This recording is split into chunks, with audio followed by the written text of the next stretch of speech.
Chaque jour, on voit à la télé, partout, des gens essaient de traverser pour venir derrière l'océan, pour chercher vraiment, voir leur étoile briller. Et on voit le résultat, comment les gens, ces gens-là qui fuient en disant que la vie est dure pour eux. Ouais, chez nous, c'est la merde qui vient. On voit comment aussi ils vivent ici. Donc, il n'y a pas meilleur ailleurs, c'est de savoir vivre. Donc, vraiment, il faut sauvegarder la philosophie de nos ancêtres, quoi. Parce que ça, c'était le vrai savoir-vivre. Vivre avec ce qu'on a, ce qu'on gagne. Et moi, je trouve que c'est la meilleure façon de vivre tranquille, l'esprit sain.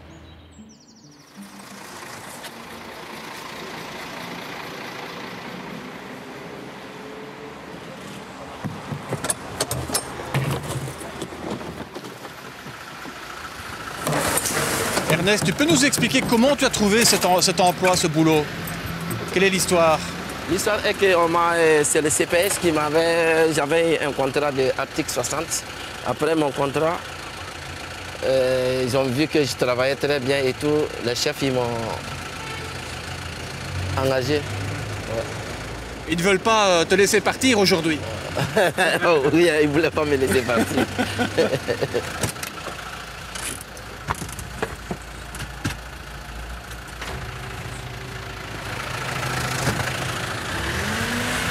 Oh là là, pas facile, hein.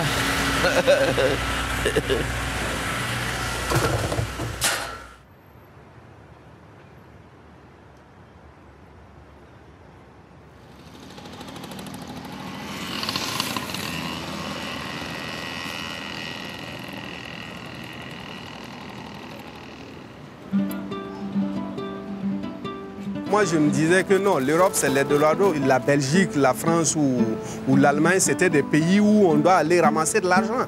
C'est quand je suis arrivé que je me suis rendu compte qu'il doit travailler plus dur même que ce que je faisais là pour gagner quelque chose.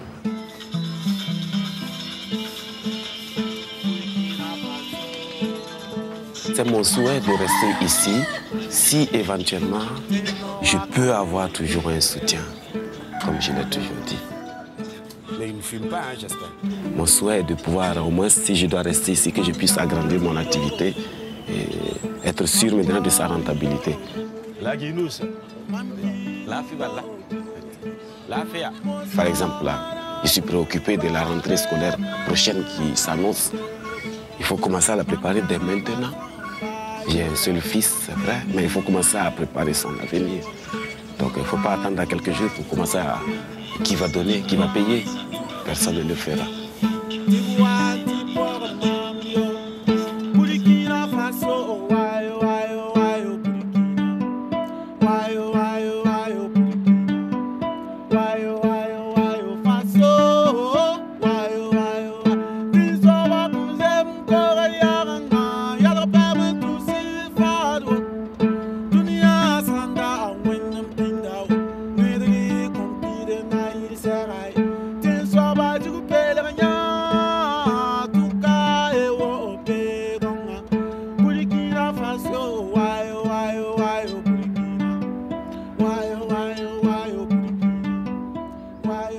Quand je regarde la lune, pour moi, je vois un espoir. L'espoir de reprendre la vie, l'espoir de me réinsérer. C'est ce que je vois, une lumière qui scintille au loin, l'espoir de la réussite. Et c'est le même espoir auquel je voudrais que la jeunesse aussi s'y accroche, en restant sur place, que de quitter le pays.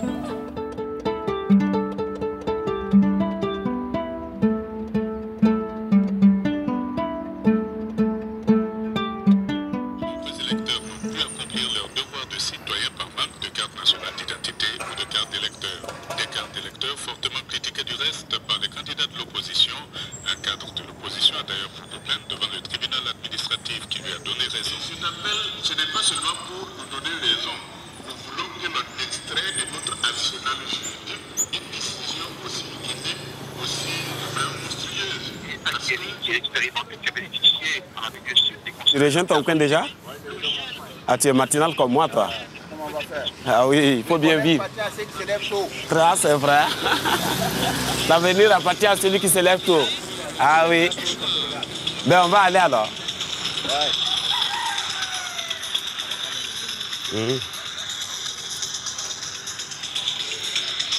Restera Au début, j'avoue que ce n'était pas facile. D'abord, je n'ai pas eu une vocation de commerce. Et je me suis lancé là-dedans parce que j'étais au chômage. Il faut bien vivre. Et c'est ce qui m'a amené à faire ce kiosque, bon, qui était très simple, de savoir vendre le café, le pain et le thé au fur et à mesure. C'est comme ça que je le tiens.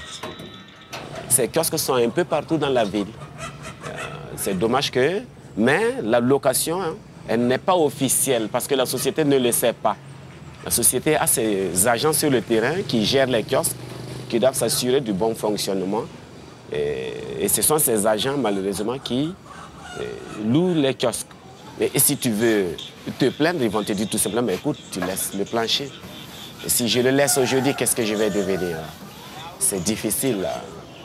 Donc, en plus de la location et mon personnel, je dirais que j'ai au moins 5 personnes que je ne paye pas moi. Sans parler de mon loyer à la maison où je dors. Oui. Les conditions de vie sont difficiles. Tu payes combien par mois pour la location? Pour la location, je paye 15 000 francs CFA par mois. Et par tête d'individu également, c'est le même prix aussi. Oui, sauf le plus petit qui vient d'arriver, que j'ai pris à 8 000 francs pour le moment, pour juste un essai d'un mois. Mais actuellement, je vois que ça va. Je suis obligé d'augmenter son salaire et le conduire au moins à 12 000 francs.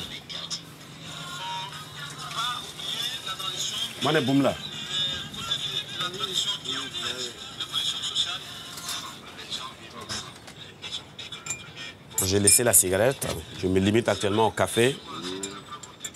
La raison qui m'a amené à tenir ce kiosque est que lorsque j'ai perdu mon emploi, j'étais en province, à Koutougou, à 100 km de Ouagadougou, dans l'ouest, le centre-ouest plutôt. Donc j'étais en fonction là-bas comme agent communal et j'ai perdu mon emploi. Suite malheureusement aux événements tragiques de la mort de Norbert Zongo, où nous avons tous été confondus, on nous a tous bastonnés, la population était énervée, et c'est tout à fait normal aussi. Et malheureusement, ils n'ont pas bien fait. J'ai perdu tout ce que j'avais, j'ai pu cumuler en 10 années de carrière. Tout est parti en fumée en moins de quelques 2 heures. Bon. Et découragé comme je l'étais, j'ai rejoint Ouagadougou, la grande ville ici, où il n'y avait pas d'alternative pour sortir. C'était difficile. Et finalement, j'ai pris la décision, comme tous les jeunes de mon âge d'ailleurs, qui était de tenter l'aventure. Présidentielle toujours Isabelle, cette fois au Burkina Faso. Le chef de l'État burkinabé Blaise Compaoré, au pouvoir depuis 1987, a remporté le scrutin qui a eu lieu dimanche dernier avec un peu plus de 80% des suffrages, 80,21% selon les résultats provisoires proclamés hier. Au Maroc, c'était très dur. Au Maroc, c'était très dur parce qu'il y a toutes sortes de passeurs qui vous font la proposition de l'Europe. Et ici, vous avez la malchance de tomber sur les arnaqueurs. Ce sont ceux-là qui vous embarquent sur les bateaux de fortune et en pleine mer, ils vous font descendre. Et si tu sais nager, tu t'en sors. Si tu ne sais pas nager, tant pis pour toi. Il y a ce côté. Et d'un autre côté, surtout à Tangier, là où ça me fait rire, il y a moins de véhicules à Tangier, mais on y vend beaucoup de chambres à air de véhicules à Tangier. Parce que c'est avec ça, notre bouée de sauvetage, tout aventurier qui arrive à Tangier, il se paye une chambre à air qu'il gonfle avant de monter à bord des bateaux de fortune. Et lorsque ça chavire, c'est avec ça qu'il faut nager. Hé, mon petit, tu n'es pas venu déjeuner là, qu'est-ce qui se passe? Tu es tombé, non? Oui. Nara, café chaud, j'arrive dans 2 minutes. J'ai eu la chance de voir les lumières quand même de l'Espagne. J'ai pu prendre un bateau malheureusement de fortune qui n'a pas été loin, mais nous sommes juste arrivés au niveau de, comment ça s'appelle, Ceuta. Nous avons vu la police, les gardes-côtes espagnols, même le peu d'espagnol que je comprenais, on a pu se dire buenos días. Et avant que je ne refasse demi-tour, sous leurs recommandations, nous avons tous refait demi-tour. Et la deuxième tentative, c'était de nuit. Et notre embarcation a cogné. On ne sait pas si c'était un conteneur qui flottait ou quoi, mais quand ça a cogné, ça commençait à prendre de l'eau. Et c'est là, en fin de compte, nous avons abandonné le navire. Et malheureusement, il y en avait qui disaient être des maîtres de l'eau Et ils ne savaient pas que la mer était aussi plus vaste que les marigots dans lesquels ils ont l'habitude de se baigner. Et il y en a eu un qui s'est noyé, un Guinéen. Chérifa, pourquoi vous venir travailler? Moi, ici, je viens de recruter quelques jeunes qui sont avec moi, qui travaillent. Au lieu de les laisser, vouloir tenter le grand voyage ou d'aller vers d'autres pays où ce n'est pas sûr que l'avenir sera certain. C'est un grand danger qui est là, perpétuel, des fois riche et des fois pauvre. Oui, parce qu'il y a des gens qui réussissent quand même. Il y en a qui réussissent, il y en a qui ne réussissent pas.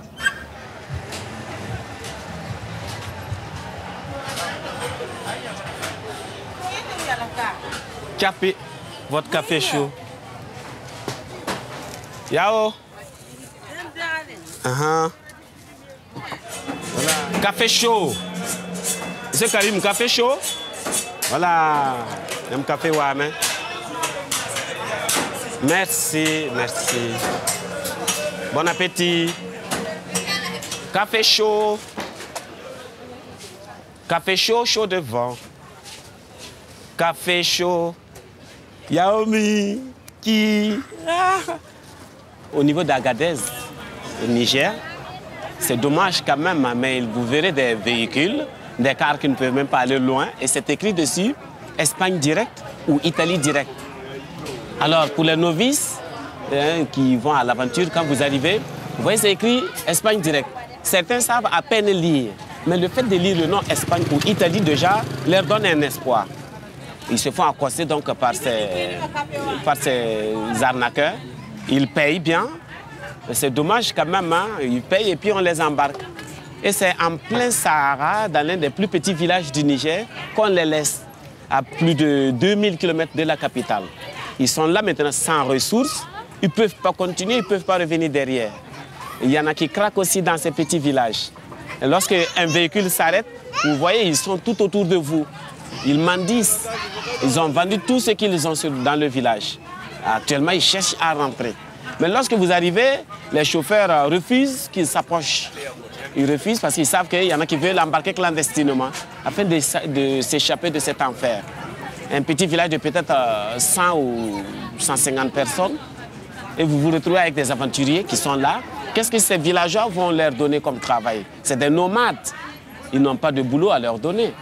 Donc vous êtes là, vous devenez vraiment des mendiants. Il y en a qui sont comme des zombies, qui sont là à tournoyer autour de vous. Et c'est comme ça que finit l'aventure pour certains là-bas. Ici, je connais presque tout le monde. Nous nous frottons depuis, ça fait presque 2 ans. Donc c'est devenu la famille. Donc quand je rentre, je dérange tout le monde. Du plus petit au plus vieil, comme vous le constatez. Ils connaissent aussi ton histoire? Non, pas du tout. Non. Bonjour les filles.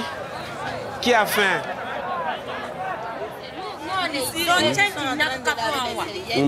Café. Dis-moi André, oui. Les gens qui ont essayé d'aller en Europe et qui n'ont pas réussi, on les appelle comment? On les appelle les aventuriers comme d'habitude. Et quand ils savent que tu as transité par un pays, ce pays devient ton pseudonyme. Il y en a que vous croiserez en ville, le Libyen, c'est quelqu'un qui a fait la Libye, ou l'Algérien, ou le Mauritanien, souvent c'est comme ça. Ou même l'Espagnol, pour rire. Oui. Ou il y en a qui échouent, qui reviennent, on les appelle les Français. Oui. Ouais, c'est vrai ce qu'elle dit, effectivement, il y en a. On les appelle aussi des losers? Oui, ça arrive, effectivement, il y a beaucoup de ces mots. Pourquoi est-ce qu'on dit loser? Parce qu'ils ont perdu. Ils ont perdu tout simplement. Ils sont revenus les mains vides.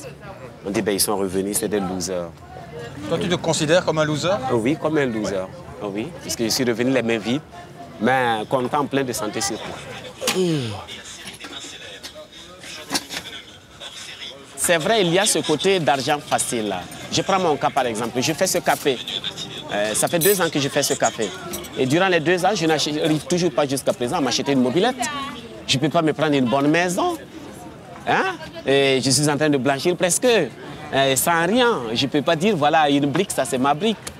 Alors qu'en principe, la génération de mon âge, quand même, c'est des gens qui arrivent, ceux qui sont aisés, ils arrivent à se construire des maisons. Au moins, si tu as une cour et que tu es chez toi, même si tu n'as rien, bon, tu t'en sors quand même. Et je suis juste à quelques 5 minutes de mon lieu de travail. C'est pas loin. Voilà pourquoi je l'ai accepté, c'est à proximité. Et de surcroît, c'est encore moins cher. Vu sa qualité, c'est moins cher par rapport aux grands bâtiments que je ne peux pas prendre pour le moment. Et là, je vis seul avec mes voisins dans la cour. Ah oui. Là, c'est un ancien quartier, le quartier Koulouba. Ah oui. Donc, j'ai la chance aussi d'avoir la pompe, la borne fontaine juste à côté. Quand je vais de l'eau, c'est juste à 2 minutes et c'est ici chez moi.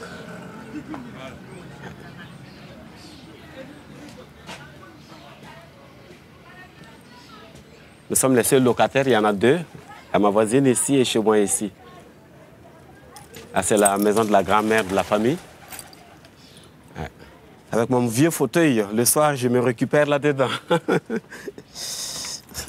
Comme je vous le disais, c'est pas fameux, c'est pas le luxe ici. Vous voyez les pigeons en haut et moi je suis en bas. Ah. J'ai pas eu le temps de faire le ménage.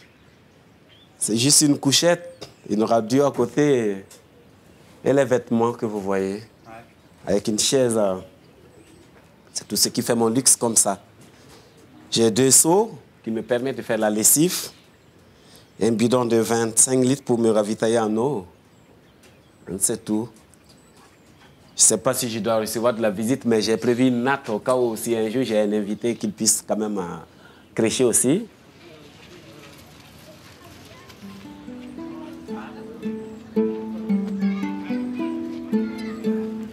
Burkina Faso, Burkina Yamam Tenmeo, Tenora Kabenyere, Burkina Faso. Mam Dati o Burkina, Mam Kendi o Burkina, Mam Daddy o Burkina, Moso Manam Kibalene.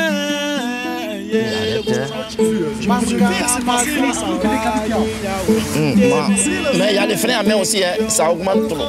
Ah, ça va, non, si tu sais me le faire, donc ça va. On se donne rendez-vous. Et puis, bon, tu vas dire. Un jour, on vient ici, je sais pas, tu demandes la voiture là-bas, je prends là-bas pour toi. Hein. Mais il faut qu'on voit le modèle et puis aller payer. Ah oui, oui, il faut acheter avant. Voilà. Acheter les plaquettes et tout ça. Voilà, oui. Hey, John! Hey! Ça va? Hey. Ah, hey, je t'ai appelé, non? Ouais. Voilà, ça va alors. Tu vas bien? Et toi aussi? Allez, cool, hein? Ça va.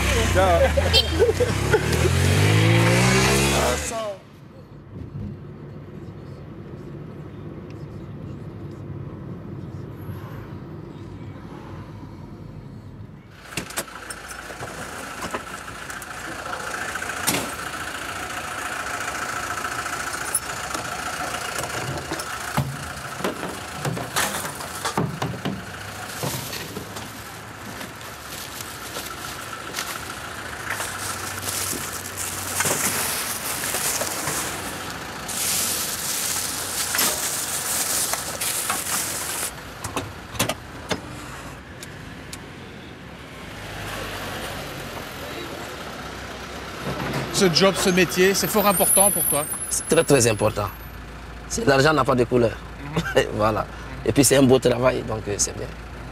C'est gai, je travaille, je raconte des gens et tout, c'est gai. Il va falloir en compacter, allez. Ferme. On va compacter.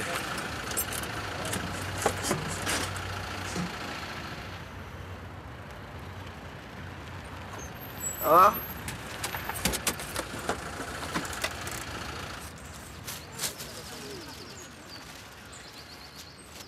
Ça fait longtemps que tu fais ce métier-là? En comptant à la ville, oui, ça fait 8 ans. Est-ce que les gens comprennent l'importance du métier? Il y a beaucoup de jeunes qui ne comprennent pas. Mais les personnes âgées, oui. Ici, Namur, c'est vraiment ta ville? Namur, c'est ma ville, comme Bobo. Oui, hein. Namur, c'est ma ville, oui. Ça. Mais il y a une grande différence entre Bobo et Namur? Oui, il y a une très grande différence. Il y a une très très grande différence. Entre Bobo et Namur, il y a une très très grande différence.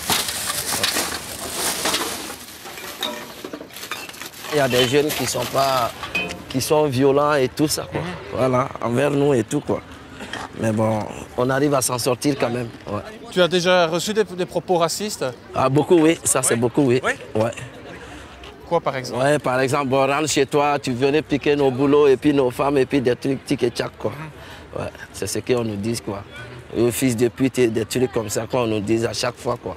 Quand tu bloques un peu de circulation et tout, ils sont énervés et tout, quoi. Mais ils ne savent pas que tu travailles. Ouais. Ma plus grande fierté, quand je fais ça, rendre la ville bien propre. Et que moi, les gens voient tout ce que nous on fait, l'effort qu'on fait, et puis nos chefs, ils ont mis en œuvre pour que la ville devienne... Voilà, ça, c'est une fierté pour moi. Oui.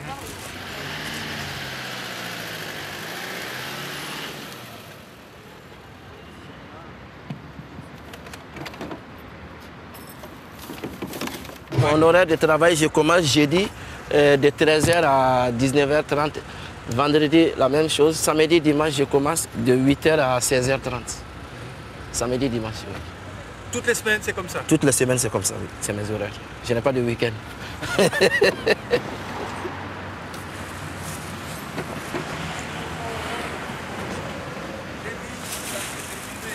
Allez. Toute la communauté africaine te connaît? Oui, presque toute la communauté africaine, oui. Presque, oui. Parce qu'on te voit faire des signes. Si, à n'importe qui ou n'importe où, oui, ça c'est vrai, oui. Au départ, je ne connaissais personne, oui. Mais c'est intéressant pour l'intégration, oui. Parce que ça te permet de rencontrer du monde, des gens. Du monde, des gens, et puis discuter et tout. Ouais. Ouais. S'il vous plaît, je vais partir, vous allez rentrer. Oui, ça va, oui. Ah, ça va. Tu as les sacs, Alain? 125 €. 125 €, ils ont envoyé ça quand? Aujourd'hui, c'était l'année passée. C'était l'année passée et puis c'est aujourd'hui qu'on t'emmène ça? C'est aujourd'hui qu'ils m'envoient ça, oui. Oh là là, ça va pas, hein? Tu sais, je ne travaille déjà pas. Faut pas pleurer, allez. Faut pas pleurer, allez. Faut pas pleurer. Allez, faut pas pleurer. Hein? Madame Florence, allez, faut pas pleurer. Allez, non, ça va, allez. Ça va, pleure pas, ça va aller. Ernest, on se rend compte aussi que la vie à Namur n'est pas facile. Hein. La vie à Namur aussi, c'est pas facile. Hein. Oui. Il y a des cas qui sont très durs ici. Oui, il y a des cas qui sont très durs. Ouais. Dans la difficulté. Qui sont vraiment beaucoup même dans la difficulté, qui cherchent à se confier et tout. Vous avez vu la bonne dame, elle s'est confiée à moi et tout. Voilà. Donc, est-ce que tu penses qu'au pays, au Burkina, on sait ça, cette réalité-là, d'ici? Il y a d'autres qui le savent, mais il y a d'autres qui ne le savent pas. Hé, Magali!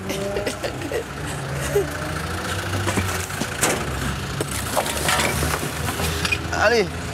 Oui, ça va? Ça va et toi? Oui, hein. Ça va bien? Bien, oui. Il dort, le petit? Oui. Aïe, aïe, aïe. Il y a beaucoup de gens qui disent, frère, ce boulot, que c'est du courage. Ouais. Il t'encourage quand même? Oui, il m'encourage beaucoup, oui. Hein. Mais chez moi, c'est un métier comme les autres. Hein. Ouais.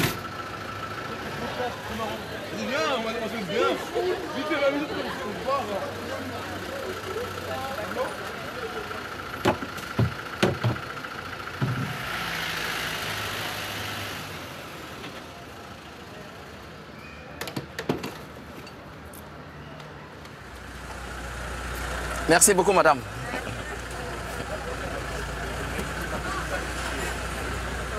Sur nos mains, t'as oublié d'appeler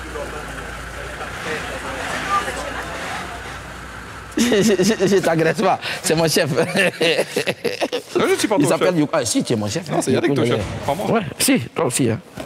Toi, tu es le chef des véhicules. Hein. Ouais. Voilà. Ils ont tous des surnoms ici? Voilà, lui, je l'appelle Ukulele. Et moi, Blanche-Neige. Ouais, lui, il m'appelle Blanche-Neige. Ouais. C'est quelqu'un qui compte beaucoup pour moi, qui a beaucoup fait pour moi ici aussi. Ça, je ne le dis pas, c'est pas comme c'est devant lui et puis tout ça, non. C'est quelqu'un qui compte beaucoup pour moi. Et je compte beaucoup pour lui aussi. Ouais. N'est-ce pas? Et même sa famille me connaît maintenant. Ouais, même ma famille et tout. Au Burkina, ouais. Parce que j'ai parlé beaucoup de lui au Burkina. Ouais.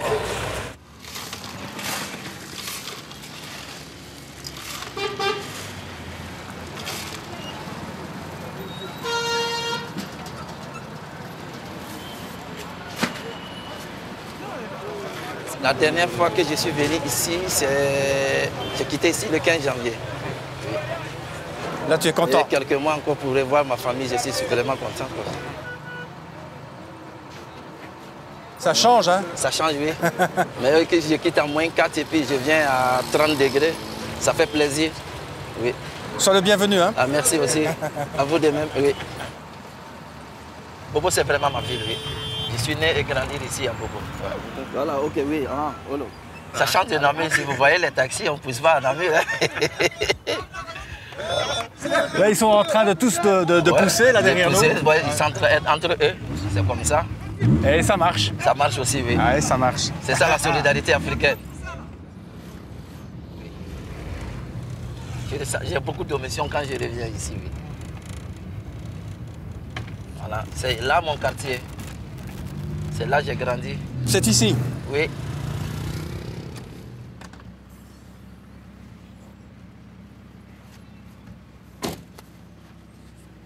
Je vous présente mon papa, Eli Soma. Le papa. Oui. Ça va bien? Et une soupranque? Oui, ça a été une surprise, oui. Hein. Ça va? Oui, ça tu va. vas bien? Oui, ça va. Obedi? Oui, ça va. Vous allez bien tous? Ça va bien. Ça va bien? Ça va. Je vous ai eu, hein? Moi, j'ai grossi? Oui. Ah, c'est bien. Ça va alors. Mais moi, je ne me vois pas. Somaro. Et à Kenya. Qui va dire? Elle dit que ouais, ça l'a beaucoup surpris, quoi. Puisqu'elle n'était pas, elle ne s'attendait pas à me voir. Elle dit que personne. Voilà, personne dans la famille ne savait que je venais. Ouais. Ici, c'est la chambre de mon grand frère. Oui. Là, c'est la chambre de mes petits frères. Et là, c'est le magasin. C'est la réserve? Voilà. La réserve. Oui. Mais c'est une grande famille, finalement. C'est une très, très grande famille ici, oui. Ouais. À peu de choses près, il y a combien de personnes qui vivent ici dans la concession? Hein? 7. 17. Voilà. Ici, c'était ma chambre, oui. C'est à partir de cette chambre-ci, dans cette chambre-ci, que tu as pensé aussi, rêvé peut-être de l'Europe? Oui. Et comment s'est passé Mais c'est venu comme déclic, ça, ouais. C'est venu, le déclic est venu comme ça. Sans y réfléchir, je me dis que bon, moi, je vais aller à l'aventure. Quand je suis parti vers l'Europe, j'avais 33 ans anciennement. Ouais. Ça va, c'est ce que je lui ai dit. Ouais, ça va. Ouais, et ta santé, ça va beaucoup mieux. Il n'y a pas une ville rose, hein? Partout, il faut chercher à travailler, c'est tout. À chercher son pain. Sinon, on ne peut pas dire que là-bas c'est facile, hein. Loin de là. Puisqu'on regarde les journaux télévisés aussi, des gens aussi qui cherchent du boulot.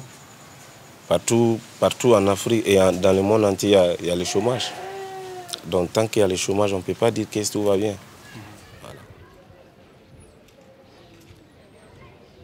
Ici, nous sommes dans l'usine de ma maman. C'est un cabaret. Un cabaret. Communément appelé Angoula Dorobo. Angoula, on appelle ça Dorobo. Elle a tenu ça jusqu'à... Ça fait à peu près... Depuis nous, on n'est même pas né. Depuis nous, on n'est même pas né. 53 ans comme ça qu'elle a ça. Elle a cette fabrique. Elle fait le commerce. Mais qu'est-ce qu'elle fait? C'est elle la propriétaire.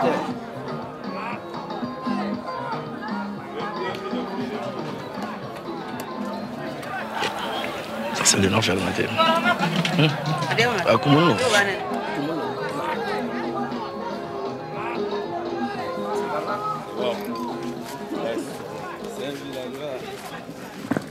un villageois parmi les civilisés pour que la société marche. Ça va? Ça va. Il y a quelle heure? Comédie. Cocaine. Cocaine. Yeah! Ça va? C'est ma cousine. C'est ma cousine. Anatole. Elle est surprise parce qu'elle dit que je n'ai même pas dit à personne que je venais. Non, elle est surprise, quoi.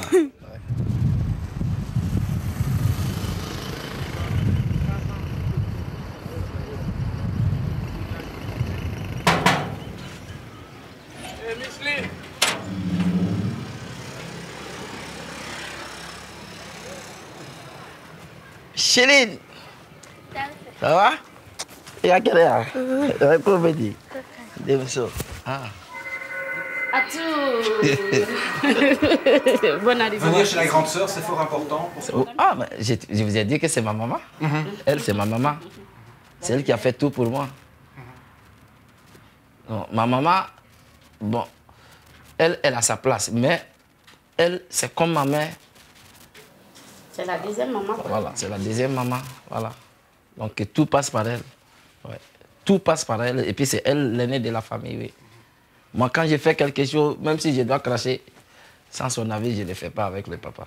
Mais si c'est important, je vous ai dit que c'est le papa. Mais même si je dois cracher ou je dois tout faire, c'est elle que j'avertis d'abord avant de le faire. Ça fait combien? Ça fait 1000 francs. 1000 francs. La bière, tu dis, c'est combien? 600. 600. Une. Ça fait Une. 2400. 2400. Ah, et des nannies. Attends, 2400. Oui, des nannies. Maintenant, les 750 là, ado. Ah, c'est 750. Ça fait 500. 600. 600. 750. 150. Ah là là. Ah non, non. Hey, toi, tu bois la bière trop chère. Là, ça ne va pas. C'est grâce à mon oncle que j'ai eu le travail ici. Ouais. Mais je suis resté... J'ai fait une année de bénévolat avant d'être engagé ici. Et donc tu allais un peu partout aussi? Oui, je faisais presque tout ici. Oui. Ça va, tonton? Comment va? Ça va bien? Bonne arrivée. Comment tu vas? Ça va, oui. Ça va bien? Et le voyage? Ça s'est bien passé, va? oui. Je n'avais pas prévenu quelqu'un que j'ai parti en Belgique. Personne n'était au courant, sauf mon oncle seul. Ah oui, tu es vraiment parti sur un coup de tête? Un coup de tête, voilà, sans prévenir à personne. Mais j'ai fait mes papiers sans dire à personne. Puis je suis parti. Dans la vie, tout le monde cherche à évoluer. Peut-être qu'il a trouvé mieux ailleurs, sinon à un moment donné, on ne l'a pas vu. Ben, on était inquiets, mais où est parti Ernest? Ben, on s'est renseigné. Moi qui l'ai amené étant son oncle, bon, donc je suis passé en famille parce que j'ai fait des jours, je ne le vois pas. Il faut que j'aille voir exactement qu'est-ce qui se passe. Premièrement, j'étais surprise parce que je ne savais pas qu'il mûrissait ça. Je ne savais pas que ça faisait partie de ses ambitions. Donc, j'ai dit, chacun a sa chance dans sa vie. Voilà. Si sa chance est là-bas, de mon côté, il n'y a pas de problème. Les gens parlent de l'Europe. Bon, moi, je me dis, là-bas aussi, il y a les mêmes difficultés qu'ici. Nous sommes des êtres humains aussi. Donc, il ne faut pas croire à l'impossible aussi. Voilà, pas croire à l'impossible. L'essentiel est que là où je suis là, je puisse mieux vivre et mieux manger. C'est mieux. C'est mieux. Parce que pourquoi il y a des rapatriements? Ça veut dire tu ne devais pas aller, tu es parti. Donc il ne faut pas forcer. Toi tu pars, on te rapatrie. À quoi ça sert? Et le rêve là, ça a servi à quoi? Il faut être dans les normes et puis tu t'en vas, il n'y a pas de problème. Il ne faut pas chercher des problèmes là où il n'y en a pas. Si j'arrive à partir, tant mieux. Dans le cas contraire, je ne me plains pas.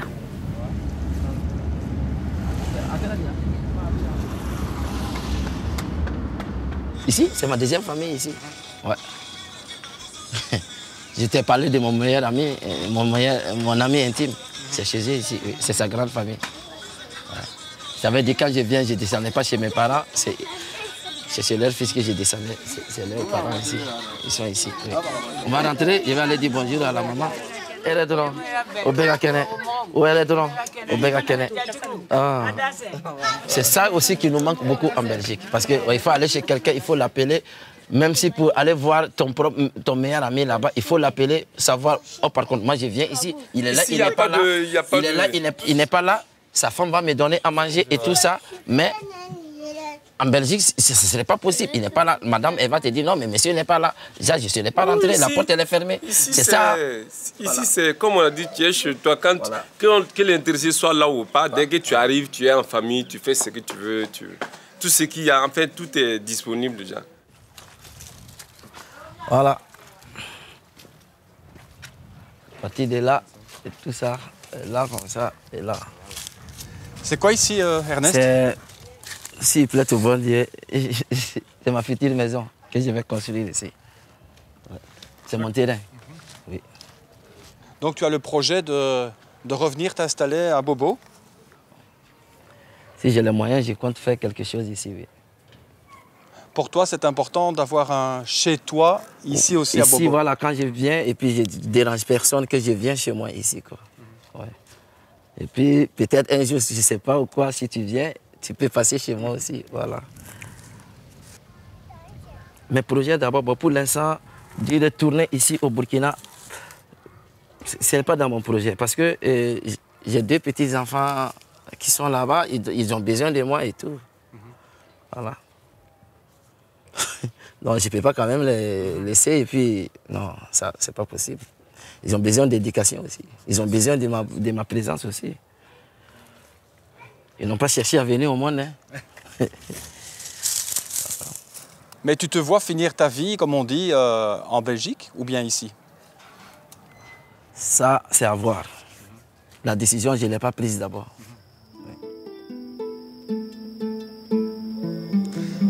Là, ce soir, on peut regarder la lune. C'est la lune de... D'une fierté. De la fierté? De la fierté pour moi, oui. Et la lune, ça me dit beaucoup de choses. Et ça me montre beaucoup de souvenirs, oui. Et ces souvenirs aussi, c'est inoubliable. Oui. C'est la lune de la fierté, c'est la lune de... De la souffrance, c'est la lune... La souffrance aussi? Oui, c'est la lune de la souffrance. C'est la lune aussi de la fierté. C'est la lune de la misère. Tout, ça montre tout. Parce que quand j'étais gamin, je m'amusais sous la lune. On faisait le cache-cache et puis des trucs comme ça. Quand il y avait la pleine lune et tout, je me souciais de rien.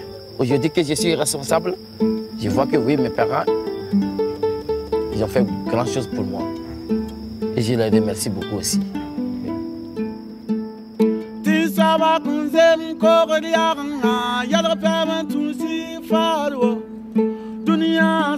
Quand je regarde la lune, je pense plutôt à l'Afrique, à ma famille que j'ai quittée depuis plus de 10 ans. Ou peut-être j'étais en séjour irrégulier, je n'arrivais pas à rendre visite à ma mère. Et je n'arrivais pas à voir ma famille. Alors donc, chaque fois je priais, quand je regarde la lune, je prie Dieu, je dis, bon voilà, que le bon Dieu quand même me ramène un jour chez moi.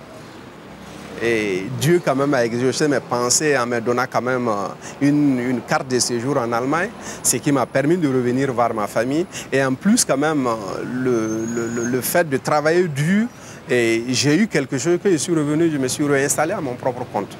Alors donc vraiment, quand je regardais la lune, c'était vraiment penser à revenir dans mon pays.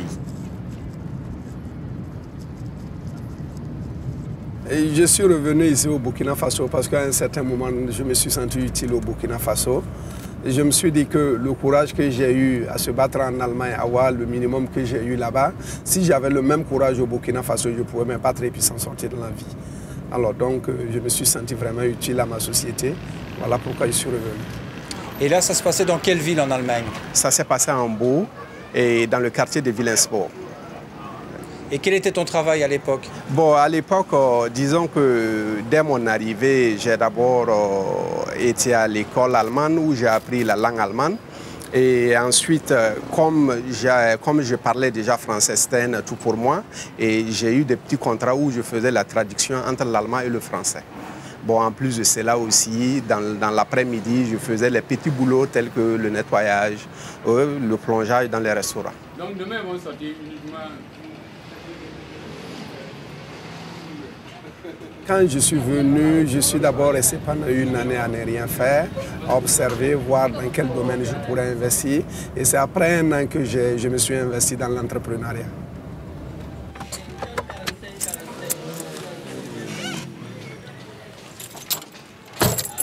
Voilà. On va juste aller là. Attendez. Ici, c'est l'atelier. Oh, voilà, c'est l'atelier. C'est là où on confectionne les chaises et les tables bancs. Et pour les équipements des différents bâtiments que nous construisons.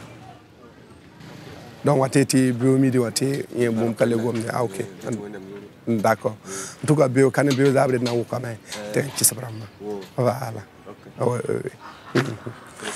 Ok, merci. Ok. En réalité, revenir, c'est pas facile parce que c'est pas évident que lorsque vous allez revenir, vous allez trouver quelque chose à faire. Et au début, c'était pas facile. Il faut se battre vraiment, il faut être vraiment dosé d'une bonne dose de courage. Pour être dans le délai, et nous avons juste 3 jours pour la livraison de ce matériel.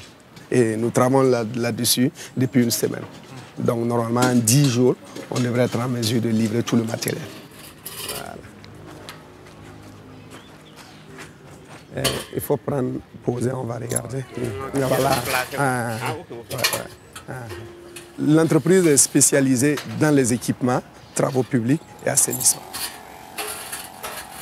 Au début, on m'a traité de fou. Parce qu'on m'a dit non, au moment que les gens cherchent à quitter l'Afrique, toi tu quittes l'Europe, tu viens. Alors donc, au début, ils ne m'ont pas cru. Ils m'ont dit non, je suis sûr que tu viens, mais tu vas repartir. Bon, c'est au bout de quelques temps qu'ils se sont rendus compte que non, que je suis décidé à rester parmi eux. Et c'est comme ça, ils ont cru à moi.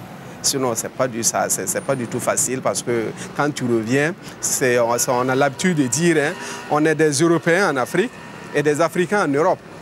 Parce que du coup, quand tu reviens, l'intégration est un peu difficile. Il suffit que tu dis quelque chose, on dit non, et comme il a été en Europe, c'est comme ça qu'il doit réagir. Alors donc, du coup, ça te porte préjudice par moment, mais tu es obligé de les accepter comme tels.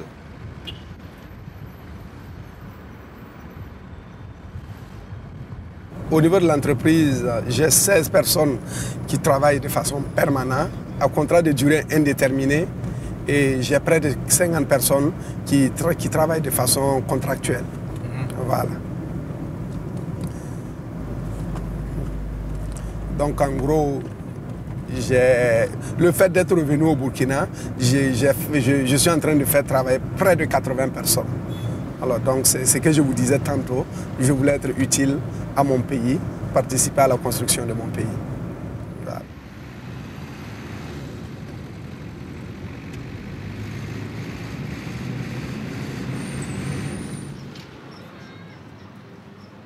Culturellement, l'Allemagne n'est pas ouverte.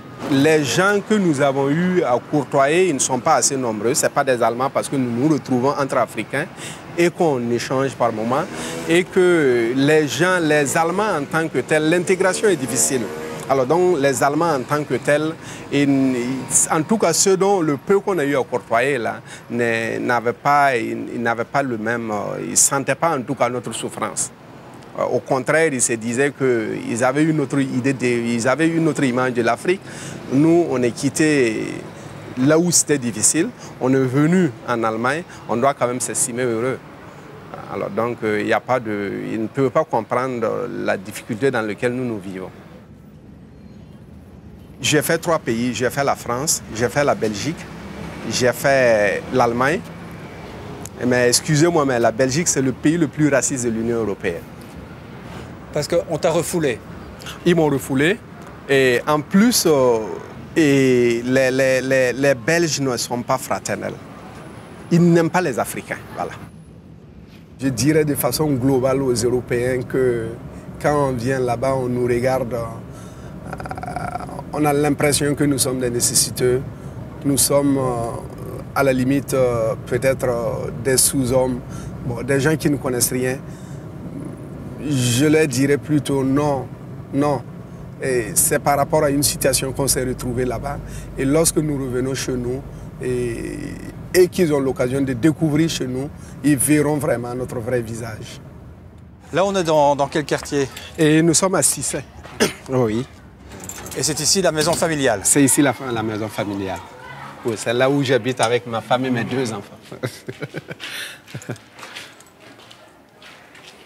Ça change de l'Allemagne? La différence, vous allez le constater. Ma maison, il fait 180 mètres carrés. En Europe, vous le savez bien que là-bas, j'habitais dans un studio de 12 mètres carrés. Voilà. On peut comprendre qu'avec un tel espace, c'est complètement différent avec ce qu'on peut vivre en Allemagne, en Belgique ou en Europe. Oui, bien sûr. Oui. Et vous êtes au bureau? Si jamais un jour, un de tes deux enfants disait « Papa, je veux partir en Europe », ils n'auront même pas l'opportunité. Ils n'auront pas l'opportunité parce que tout ce que je suis en train de faire maintenant, c'est pour eux, entre guillemets, parce que je ne vais pas aussi travailler à la place des enfants. Mais même s'ils iront en Europe, ils n'iront pas dans les mêmes conditions que moi je l'ai vécu. Parce que je suis en train de me préparer pour qu'eux, ils n'empruntent pas le même chemin que moi.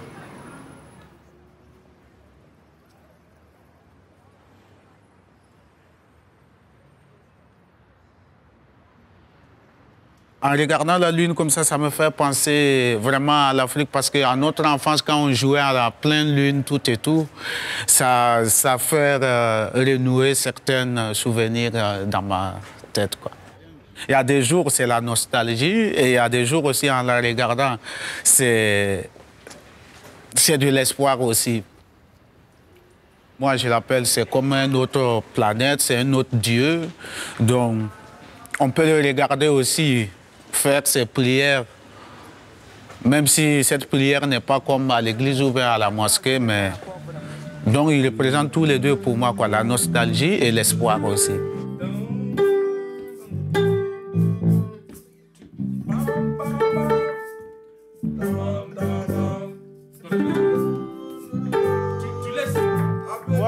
Après tu laisses.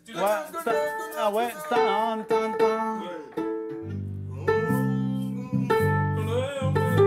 Non.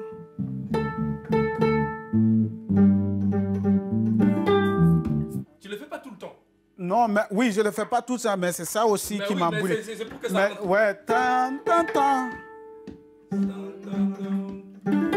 C'est bon. Et puis tu continues. Mais il faut que tu ne... Voilà. T'as compris, t'as compris. Ah, donc toi, tu veux que ici, le retour, je fais pas. Non, il faut que tu... Je laisse un temps mort. Voilà. Oui, mais vas-y. Voilà, comme ça tu tombes sur le temps.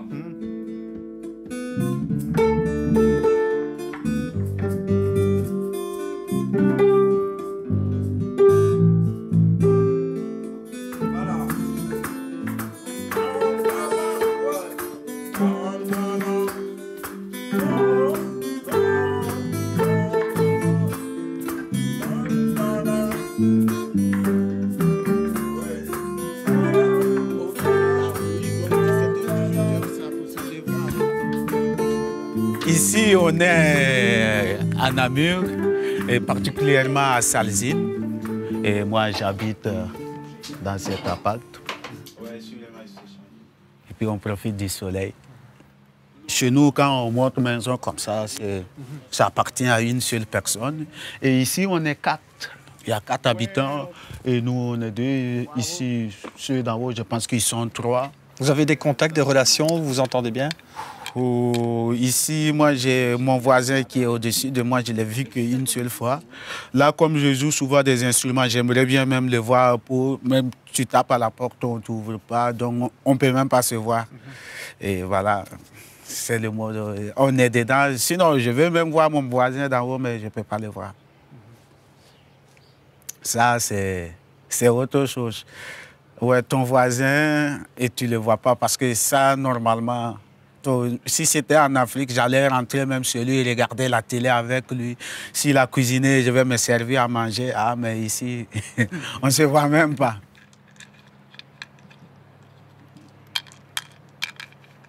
Oh, d'accord, ok. On s'est rencontrés dans le cadre d'un échange entre le Nord et le Sud. J'y suis restée d'abord la première fois, c'était une semaine, hein, quand on est venu. C'était en quelle année?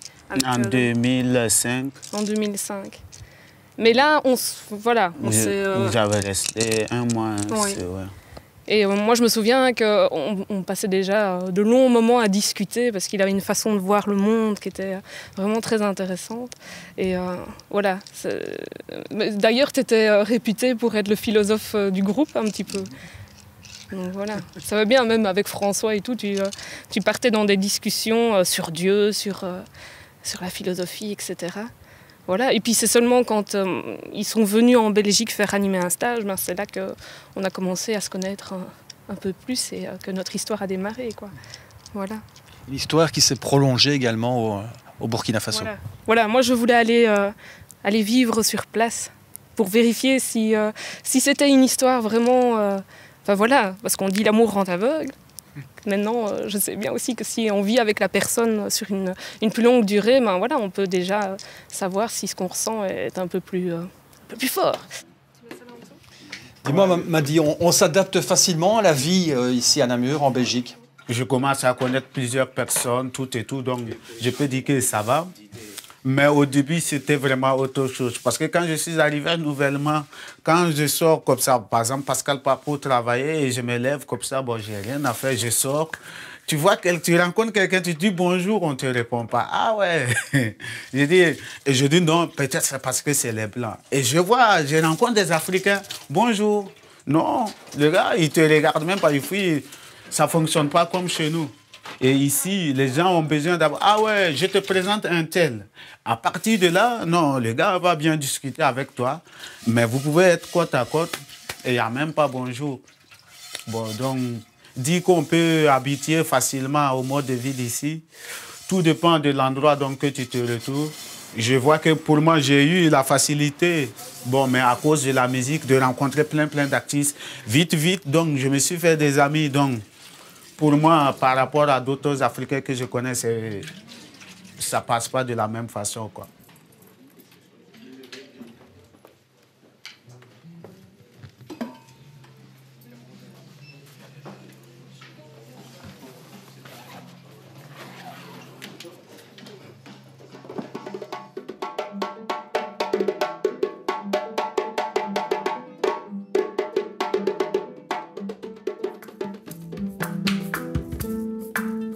Burkina Faso, Burkina ya mamtenge, tinora kabenyera.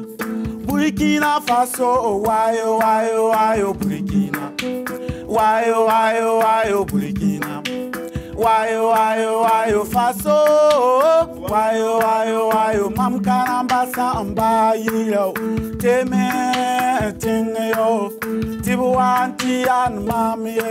Non, c'est pas facile d'avoir de l'argent en Belgique. Parce que pour comparer, c'est surtout ça qui nous trompe, les gens en Afrique, les jeunes en Afrique. Par exemple, en Afrique, si je vendais un djembé, cet argent pouvait rester au moins 3 mois avec moi, l'argent d'un djembé. Et ici, mais je le vendais moins cher par rapport à ici. Mais ici, si je vends un djembé, je le vends par exemple à 150 €. Et si on part comme ça pour faire les courses, et j'utilise les 150 € pour faire, quand on ressort du magasin, ce qui va rester, ce n'est rien. Donc la somme que je pouvais utiliser, la moitié, c'est-à-dire 150, je le divise en 3, j'ai 50 €. Si je n'ai pas de l'électricité à payer ni de loyer, donc je sais vraiment jongler avec 50 € pendant 2-3 mois, vraiment pour manger mes petits besoins. Et ici, c'est impossible. Mais c'est ce que les gens pensent en Afrique. On pense qu'ici, on peut se faire de l'argent facilement. Et c'est ça qui trompe vraiment la majorité des jeunes en Afrique. Et c'est facile d'expliquer ça à tes amis quand tu retournes à Ouaga? Oh non, ça, c'est autre chose.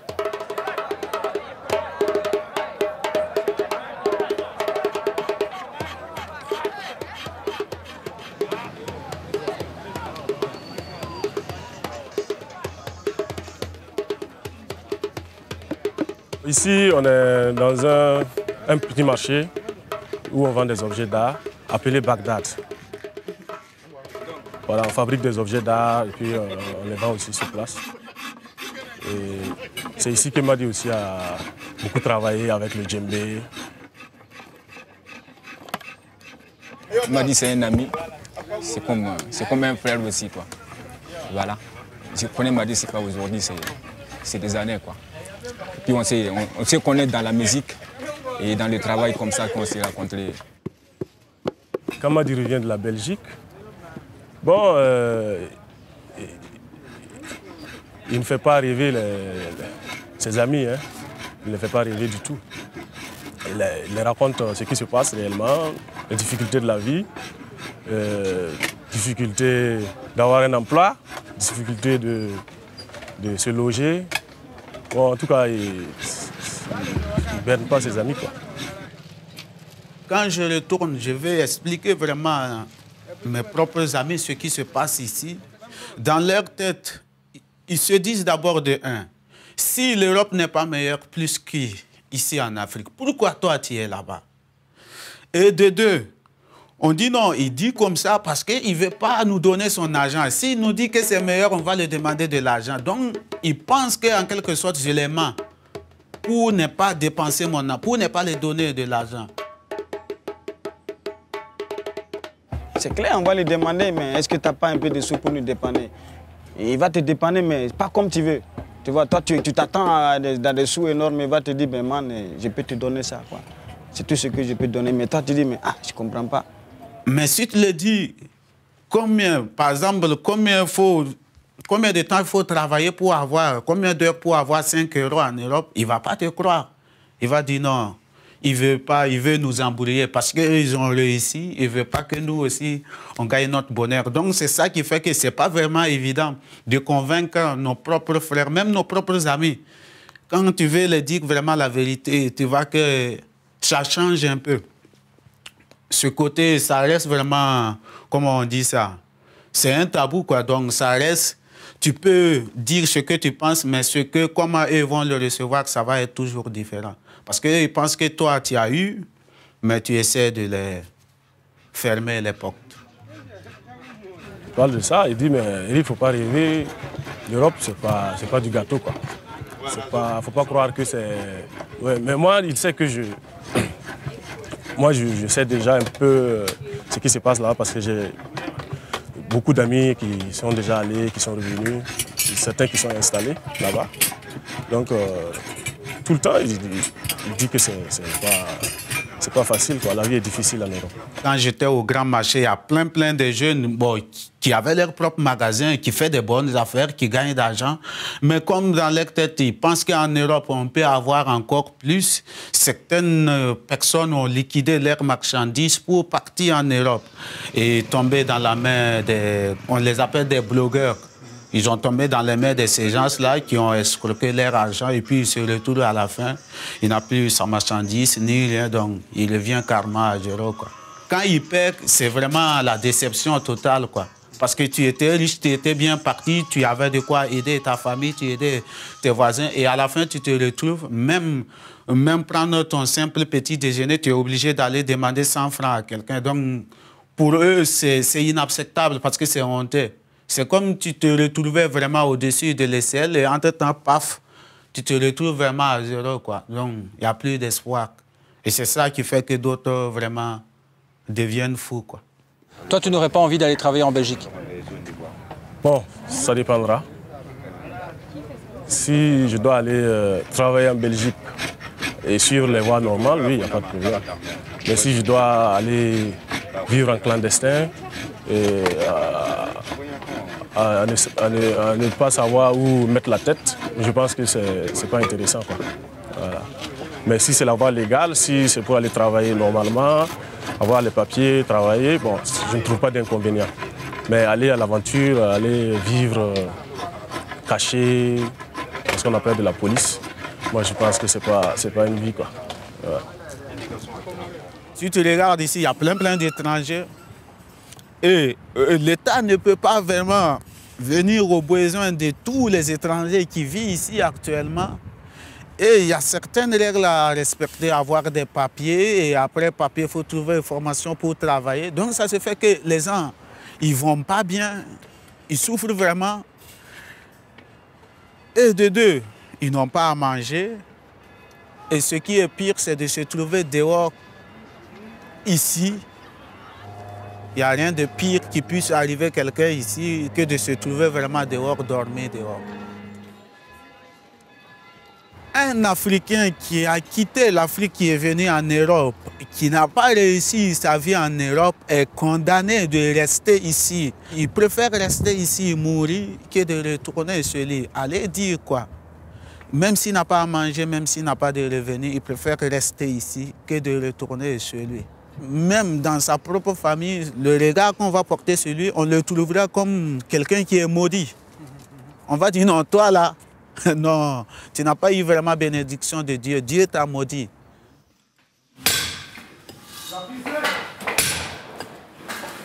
Voilà. Et tu tournes tout autour comme ça, et après tu vas l'avoir net. Voilà. Hop, tu peux y aller, tu vas pas les faire mal. Sur une fois en bas. Voilà.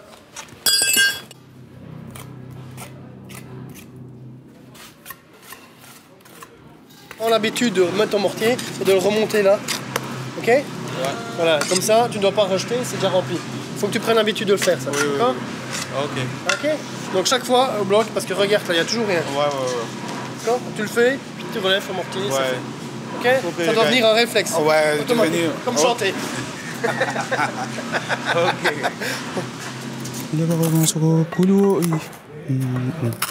Et tu vois un coup de vie, il y a le petit morato. Gori yam yam pelo. Tu viens qu'on conjure yo. Moi, personnellement, je me suis inscrit à cette formation parce que, bon, en regardant la construction au Burkina, bon, on trouve que j'ai un de mes amis qui était venu une fois pour acheter un terrain au Burkina. Et quand il a fait construire son terrain, il n'était pas satisfait. Effectivement, quand tu regardes, tu trouves qu'il y a plein d'erreurs.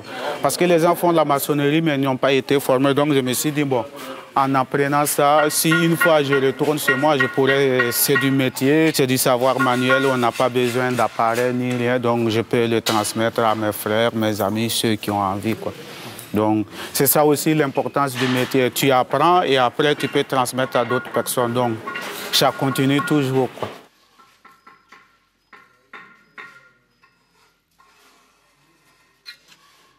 Les Blancs qui viennent en Afrique, quand ils viennent pour faire leurs vacances, parce qu'ils ont économisé peut-être 2 ans, 1 an pour venir passer 2 semaines en Afrique, quand ils viennent, bon, l'euro converti en CFA, ça fait beaucoup, donc c'est la fête tous les jours. Donc, quand les Blancs viennent en Afrique, c'est pour faire la fête, c'est leurs vacances. Et les gens ne voient que cette image-là. Parce que même les chômeurs qui arrivent à venir en Afrique, ils viennent en Afrique, ils disent « ouais, je suis chômeur ». Mais comment ils dépensent, tu ne peux pas imaginer pourquoi un chômeur a autant d'argent pour dépenser. Donc, si un chômeur a ça, donc si moi-même je suis en Europe, je travaille, ça fait autre chose. Donc l'influence de ça, et nos frères aussi qui vivent ici. Parce qu'il y a nos frères qui vivent ici, mais quand ils viennent en Afrique, pour faire leurs 2 semaines ou 3 semaines, le gros dos qu'il fait vraiment de l'influence sur la jeunesse. Parce qu'ils ne montrent pas, ils ne disent pas comment ils vivent ici. Ils essaient de cacher les gens comment ils vivent ici. Et ils économisent quelques euros, ils descendent, et puis c'est la fête tout le temps, quoi. Et puis ils dépensent l'argent. Et c'est ça que j'ai trouvé dégueulasse, parce que on ne peut pas rester ici, travailler, apporter de l'argent à tout le monde qu'on connaît en Afrique. C'était si nos frères donc, qui vivent ici en Europe avaient des idées bien précises, construire des projets pour retourner, pour aider ces jeunes-là à lancer, à trouver vraiment leur indépendance, c'est mieux que de faire 2 ans ou 3 ans en Europe, arriver, me donner 200 €. Je vais bouffer, 1 mois plus tard, c'est fini. Toi, tu es reparti, tu vis à l'aise. Et moi, en beauté. Nous, il est l'heure. On va. Puisque on a fini la journée, on va aller prendre nos bagages et direction la maison.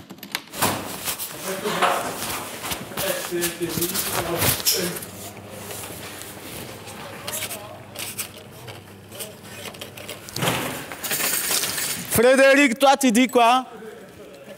Fred, tu as dit quoi? Hein? Avant tout quand on est en vélo.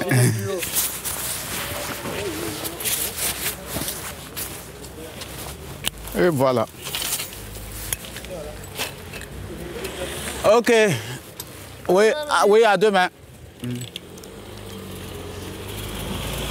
Salut.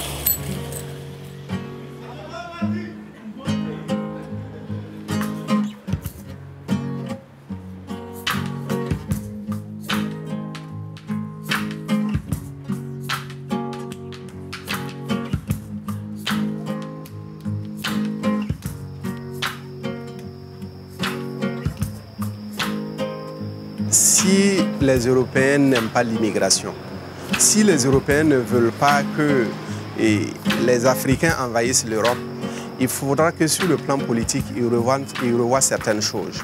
En réalité, il faut que l'opinion belge sache que nous n'avons pas une indépendance économique. Parce que on a toujours le poids de l'Europe qui appuie sur nos dirigeants et les dirigeants coincent la population et c'est ce qui les amène à traverser les océans pour arriver en Europe. Car ici, ce n'est pas chez toi, étranger. Va et ne reviens jamais. Aha. Lorsque nous sommes ici, par rapport à l'Europe, c'est vrai, puisque la plupart de tout ce que nous avons ici vient de l'Europe. Nous avons donc l'image d'un continent plus grand que le nôtre, financièrement, et aussi bien équipé. Nous nous disons quand même que l'accès à la santé est meilleur par rapport à chez nous ici. L'accès à l'éducation également. Nous voyons de l'Europe vraiment un paradis terrestre par rapport à chez nous ici. Mais c'est quand nous revenons, nous échouons, comme moi je l'ai fait, que nous revenons ici, que nous nous rendons compte que le vrai paradis, c'est chez soi. Si on peut s'en sortir chez soi, ça ne sert pas d'aller ailleurs. On peut aller pour connaître, en vacances, oui, mais pas pour encore aller chercher du travail. On est entouré de tous les atouts ici en Afrique. Il n'y a pas de raison que nous allons en Europe pour chercher quoi que ce soit. Le problème est que nous avons le poids international qui est sur nous. Nous travaillons en quelque sorte pour les Européens, si je peux dire ainsi, et que en retour, la population qui cherche à aller là-bas sont brimées et partent là-bas en péril de leur vie. Voilà. Et vraiment, moi je voudrais demander l'opinion belge quand même d'essayer de voter des gens qui peuvent donner une véritable indépendance à l'Afrique.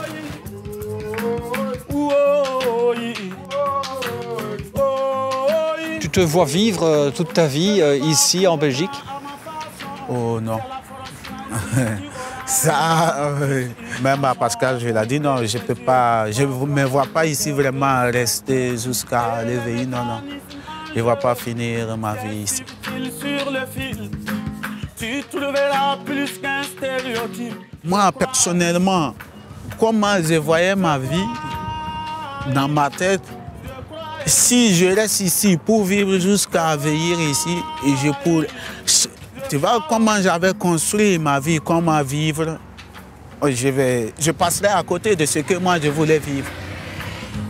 Libère ton esprit, libère ta pensée, tout homme est nuancé. Une part d'ombre et de lumière en chaque être. Même si ça penche et ça balance, ça penche de quel côté? Fais ton propre inventaire, décide seul de tes pensées.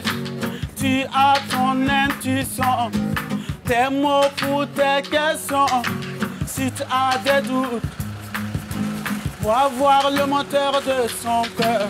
À quoi démarre-t-il? Au vice à l'argent. Goûte là. Bon, ça va beaucoup mieux maintenant. Il n'y a pas de problème. Pas de problème. L'essentiel que je viens vous voir, c'est ça qui est important. Ouais. Je serai ce que je suis, que ça te gêne ou pas, ou pas, ou pas. Oh.